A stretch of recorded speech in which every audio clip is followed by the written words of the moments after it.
বিধ্বস্ত হওয়ার আগে ইরানের প্রেসিডেন্ট ইব্রাহিম রাইসির বিমানে ঠিক কী ঘটেছিল তা নিয়ে মুখ খুললেন তার সফরসঙ্গী গোলাম হোসেন ইসমাইলি, যিনি প্রেসিডেন্টের চিফ অব স্টাফ হিসেবে দায়িত্ব পালন করছিলেন। ঘটনার দিন রাইসি ও পররাষ্ট্রমন্ত্রী আমির আবদুল্লাহিয়ানকে বহনকারী হেলিকপ্টারটির পাশেই আরেকটি হেলিকপ্টারে ছিলেন ইসমাইলি।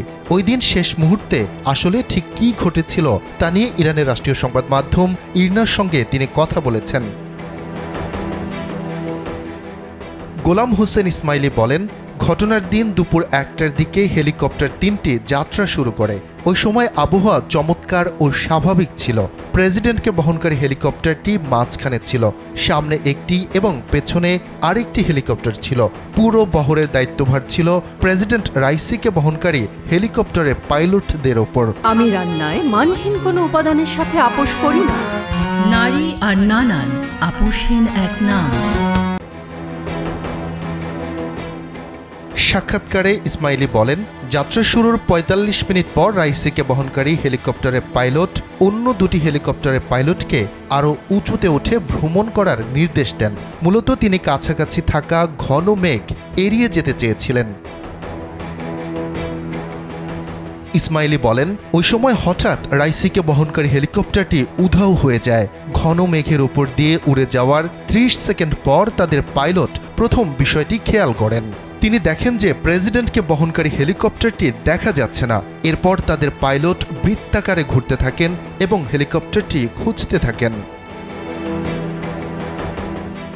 রাইসিকে বহনকারী হেলিকপ্টারের সঙ্গে বেশ কয়েকবার রেডিও ডিভাইসে যোগাযোগের চেষ্টা করা হয়, কিন্তু তা সফল হয়নি।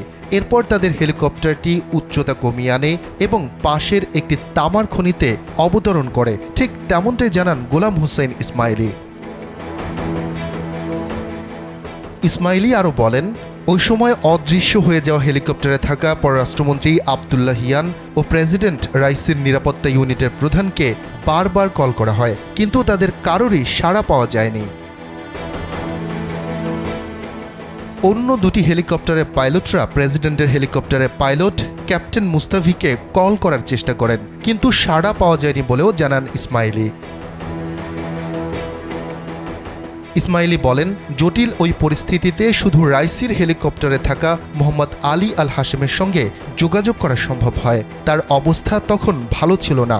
শুধু জানান, একটি উপত্যকায় তাদের হেলিকপ্টার বিধ্বস্ত হয়েছে। এরপর ইসমাইলি আরও একবার আল হাশেমকে কল করতে সক্ষম হন। তখনও একই কথা জানান তিনি। মোহাম্মদ আলী আল হাশেম ছিলেন ইরানের সর্বোচ্চ ধর্মীয় নেতা আয়াতুল্লাহ আলী খামেনির মুখপাত্র।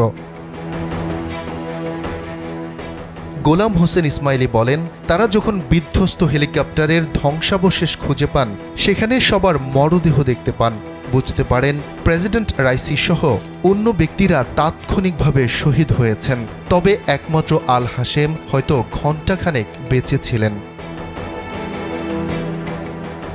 শফিকুল ইসলাম শান্ত, কালবেলা ডেস্ক।